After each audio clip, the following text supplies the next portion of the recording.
જે વિડીયો પ્રસારિત થયા છે એમાં ચોક્કસ હું માનું છું અને હું વખોડી કાઢું છું.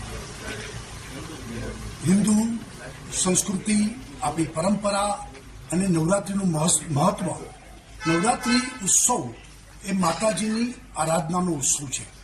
ભલે પ્રાચીન ગરબીઓની આજના સમયમાં અર્વાચીનો થાય, મોટી સંખ્યામાં યુવાનો ત્યાં આગળ આવે ને બધા રાસ લે. નાચવું અને રાસ લેવું એ બેમાં ફેર છે.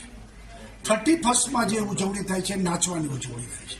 અહીંયા એ આપણે માની આરાધનાની સાથે રાસ લઈએ છીએ. ત્યારે જે ગઈકાલે શકીરાના ડાન્સ અને આ પ્રકારનું જે પ્રકારે એક આયોજકે કર્યું છે એને હું સખત શબ્દમાં વખોડું છું.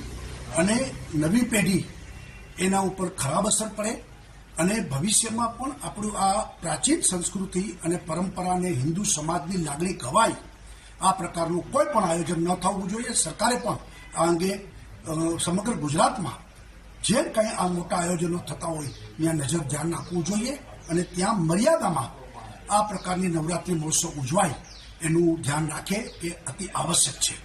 બાકી તો 31st કલ્ચર અને નવરાત્રિ કલ્ચરમાં વાસ્ટ ડિફરન્સ છે.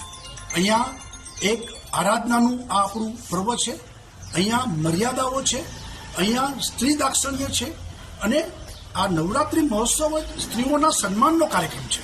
અને એમાં આ પ્રકારના જે ડાન્સો છે એ કોઈ પણ સંજોગોમાં ચાલે નહીં અને આ પ્રકારે અટકાવવું જોઈએ.